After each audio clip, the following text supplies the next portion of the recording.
That's the worst intro ever. I haven't posted anything in just over a year, I think it is, and in that time I have moved house, we've had a baby, and a global pandemic has gripped the world. It's taken me a while to get my setup back together, so welcome to my shed. It's small, but it's cosy, and I can do this in here. Today, with all the turmoil and things that are going on, I thought it would be good to talk about something relevant. So, Zack Snyder's Justice League. Unless you've been living under a rock and, just sitting around with your eyes closed or meditating this entire lockdown, you're probably aware of the Justice League, Zack Snyder's Justice League, coming to HBO Max next year, which I'm ecstatic about, because as much as I liked the optimistic Superman of the theatrical release of Justice League, there's no denying that it was a hodgepodge kind of mess of studio interfering and different directors' visions on where these characters should be going, and it just didn't work out well, did it? Now, as you know, on this channel, I've talked about it before. I was a big fan of Batman vs Superman, in particular the ultimate cut, or rather, the original vision of what Zack Snyder wanted to do with the film, which was basically have that extra half an hour. It just seems to me that when it was edited down, they edited out very small story beats that made it make sense. So when it was cut down, it didn't make much sense, which a lot of the complaints, shall we say, of about that film was that it just wasn't really a coherent film. When you watch the ultimate cut of the film, it makes a hell of a lot more sense. Universally, Batman was praised. Ben Affleck was praised as a really good Batman. There was a lot of complaints about deaths and things like that, but if we go back to like Michael Keaton's Batman, we see a lot of deaths in that as well. And I think in retrospect, when you look back at most of what was complained about Batman in Batman vs Superman, it would be only a year or two since the conclusion of the Dark Knight trilogy, of Nolan's Dark Knight trilogy, where they very much emphasised the no-killing aspect of Batman. Your stupid rule will be your downfall. You know that, right, Batman? I'm not a coward who hides behind a gun. I would never take the life of another, for I am... Batman, look out! The Dark Knight. It's not always been the case. Nearly every on-screen villain that Batman fought in any of the films previous to that died. Nearly all of them. You'd be hard-pressed to find one that didn't. Even in the Schumacher films, there was only a couple. Like, if there was two villains, one of them died. That was how it worked. And I liked Man of Steel. I liked Batman vs Superman. And for Justice League, I was hoping for, a continuation of that story. The things that were set up in BVS and in Man of Steel were supposed to be visited in that film, and they weren't. So I'm hoping for, the Zack Snyder's Justice League to finally sort of either answer those questions or just continue what was started with all of that. Now, the main reason I'm doing this video today, after that massive long intro, is with the DC universe that Warner has been going with recently, they've done a lot of course correcting and messed with it a lot. Originally, they had they basically wrote Zack Snyder a blank check. Oh, we've seen Watchmen, we've seen 300, spectacular, made a lot of money. Do that for us with our superheroes, and excellent. They went, go off and do what you want. So he did, and they all freaked out when BVS was as divisive as it was. Now, some of that was obviously Zack himself wanted Justice League to be a trilogy, and he had all kinds of dark and possibly upsetting things planned, and when BVS didn't do what they were expecting, even he went, whoa, better change a few things in this. Now bear in mind, after BVS, there was Suicide Squad was in production at that time as well. That came out and was an utter mess, and Warner Brothers, understandably I suppose, they had a lot of money invested, freaked out, prompting a massive course correction, except the fact that Patty Jenkins' Wonder Woman came out and did really well. Relatively little studio interference in that one. And then I think Justice League, Aquaman came out first, then Justice League. Am I right? Well, they were around about the same time. God, hang on. Aquaman was following Justice League. So Justice League tanked, then Aquaman did really, really well. And of course now they're doing the Flashpoint movie. That seems to be in the news the most at the moment, is the Flashpoint movie. That is why I'm doing this video.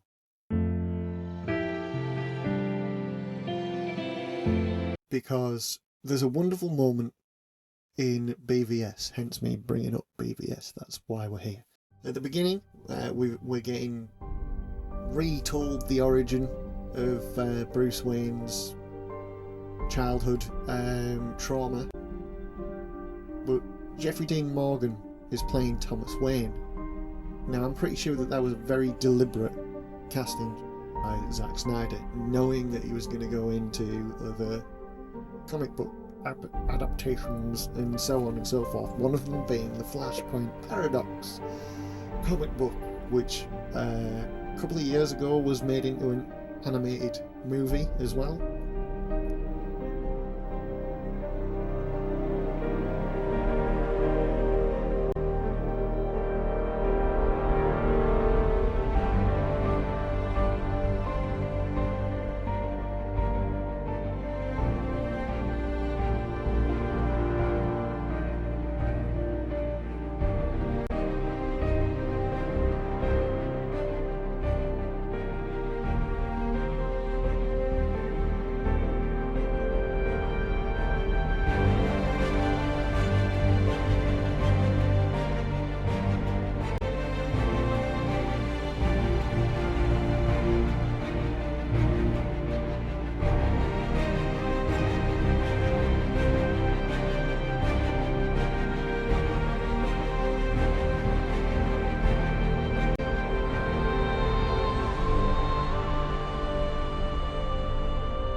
Really highly recommend everybody go have a look at the Flashpoint. I think it's Justice League Flashpoint Paradox.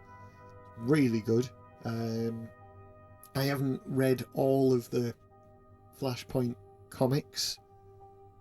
I've sort of dipped in here and there, but the animated film really does a good job of just condensing what is quite a complicated story into an hour or an hour and a half of film, and it's really good. And you get a Thomas Wayne Batman, because Flash travels back in time and changes something, comes back to the present, but ends up coming back to an alternative timeline where Bruce Wayne was the only one to die in the alley and his parents survived.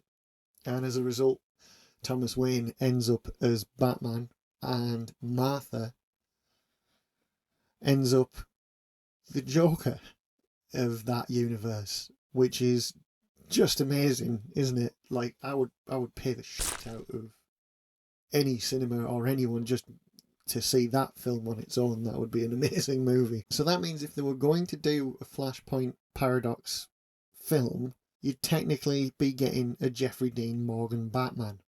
Now, I'm not a massive follower of that guy, but I really like what I've seen him in Walking Dead, and he was amazing as the comedian in Watchmen. He would make an awesome Thomas Wayne Batman. The problem I've got is they're not going to do that, despite Jeffrey Dean Morgan being quite vocal about really wanting to do it. Apparently they're going in a different direction. At the moment, the big news is that they're talking to Michael Keaton to try and get Michael Keaton's Batman to be the one that Ezra Miller's Flash ends up coming back to. Whatever he changes is changing all sorts of things. So like when and to who Bruce Wayne is born to. So they're going to change that. I love Michael Keaton's Batman. That was my Batman. It was the best two films until the more recent ones. In this particular continuity, I almost really hope they don't go that route, and they do the Thomas Wayne Batman with Jeffrey Dean Morgan. That would be an amazing film.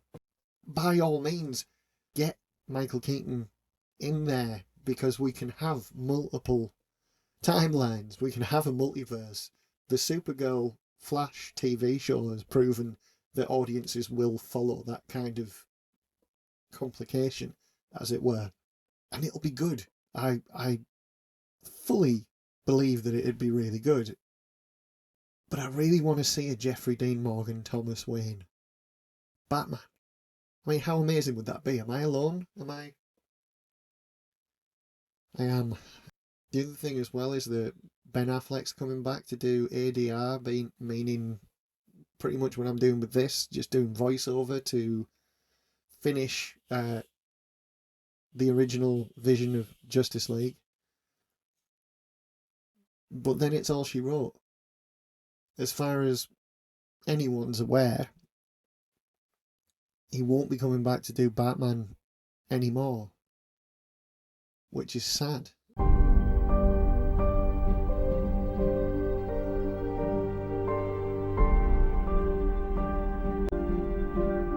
I think Ben Affleck is one of my favourite Batmans, if not my favourite Batman.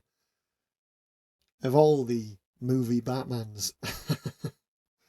Because I think I don't know what it is. It's not like I've got a particular soft spot for the actor. I'm not really a massive follower of his work. Never really been that bothered about the guy. And then he did Batman, and it was brilliant. And I love Henry Cavill's Superman. I really do hope that they go back to that.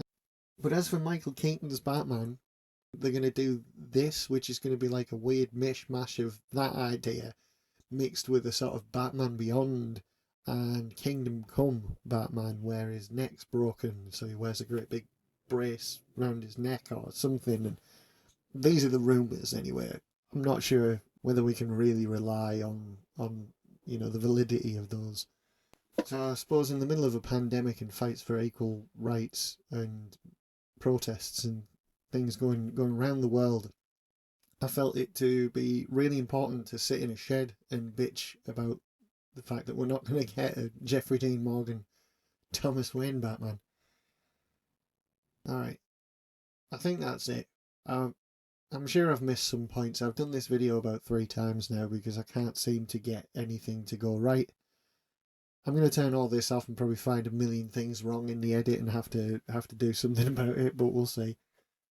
Thanks very much for watching, if you watched, and I'm planning on doing... I've got a number of different things in works with other people at the moment. As soon as the stars align and everybody's free, I'm going to update you all on this channel, because I've got 2 other channels running at the moment that I will disclose as soon as there is content ready to go up. I'll let you all know, and you can run over to there and subscribe if you would like and watch the videos. Hopefully you'll enjoy them. Again, thanks for watching. Like the video if you agree with me that you want to see a Jeffrey Dean Morgan Batman. I don't think we're ever going to get that hashtag trending the way that Release the Snyder Cut went. But who knows? It's goodbye from the shed.